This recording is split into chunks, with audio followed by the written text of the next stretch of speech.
Hello, Baselight users of Discord. I've been playing around a lot with Runway ML and Baselight, and I kind of wanted to share some of the experiments that I've been going through and some of the ideas behind that. So let me pull up this video and show you what I'm thinking. So this video is from a film called In Cold Blood from 1967. And as you can see, there's a light coming in from the window and it's illuminating all of the rain that's coming down onto the actor's face to kind of simulate tears coming down his face and what he's feeling. So I found it to be a very impactful image, and I figured that there was some way that we could use all the other technologies to kind of simulate something like this. And I had a couple of shots in mind. So I'm going to jump into Runway and show you what I'm thinking. So here we are in Runway ML. It's video generation, artificial intelligence video generation website where you can generate videos based on a text prompt. A lot of the motion I find to be very realistic and convincing. But the idea behind this was I wanted to create something that was like a mat that I could use in the mat tool to simulate some of those shadows that was going on the actor's face. So I'm going to go here to generative video. And when you get here, it will give you an option to type in a prompt. And it will also give you the option to choose a specific model. I've used Gen 3 Alpha. It seems to be really good. This is an unlimited account, so I kind of was able to mess around with as many options as possible without feeling like I was running through too many credits. So you might want to just try that for a month and see how it goes. But this essentially is the prompt that I was working with. You can also choose if you want it to be a 10-second or 5-second. I'm going to hit generate while I'm explaining what is in this prompt. So the prompt says static shot of high contrast shadows of leaves blowing in the wind on a white background. Leaves are scattered across the frame with deep shadows and gentle movement. Style is minimalist with a focus on simple, elegant movement. Mood is calm, serene, and contemplative, black and white only. Now, a lot of these things I'll say in the prompt, but it may not actually do all of these things. But in general, you can redo the prompt several times and see how it goes. The real drawback so far to Runway ML is that it will only render in 720p, which for kind of a mat that we're going to use in Baselight and softening it all out and everything, it should be fine.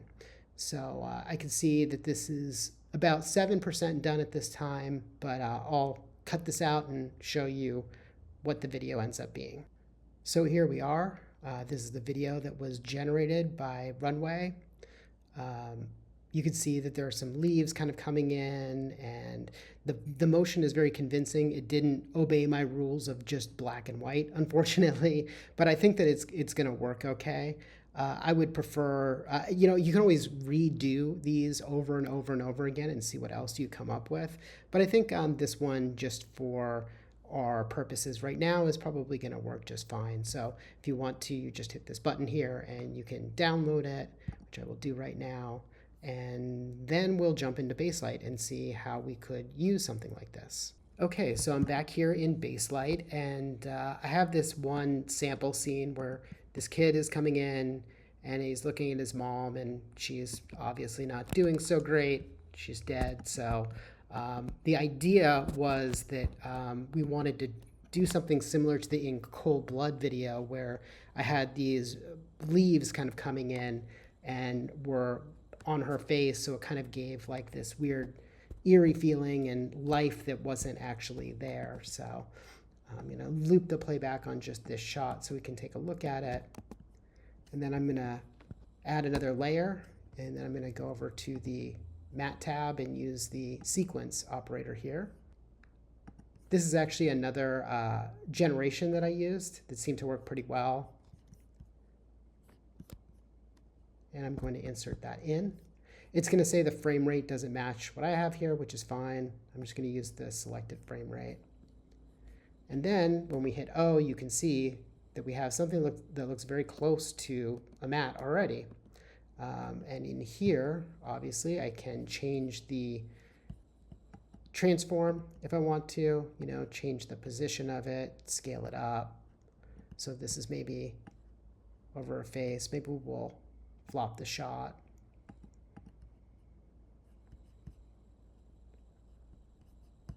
Maybe move the position over just a little bit more. Something like that.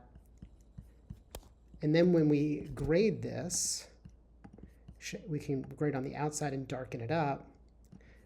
We're getting the sense of those leaves coming in now.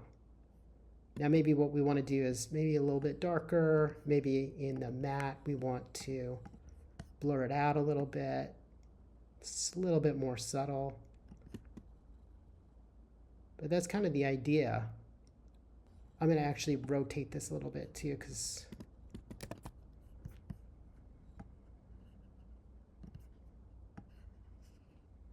I think this might actually look a little bit better when we have it over our face like this. It's a little bit more eerie.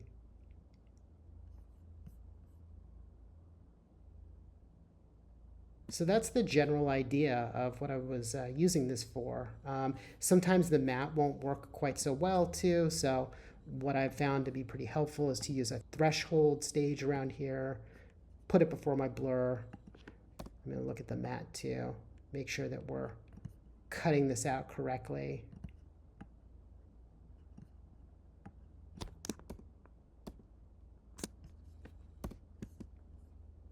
Maybe get a little bit better matte on there. But that's it. So the only thing that I haven't been able to figure out myself that I'm looking to the group is how I could actually track this on to the live action here. So I think it works pretty good as is personally, but interested to hear everybody else's feedback. So thanks again, everybody, for being a part of the Baselight users Discord group. I really appreciate all the information that everybody is using, and I invite everybody else to do the same, is to make some videos and share some ideas, because I think that's how we all get inspired to do this, and what makes this fun and interesting. So thank you, and I'll talk to all of you on the forum.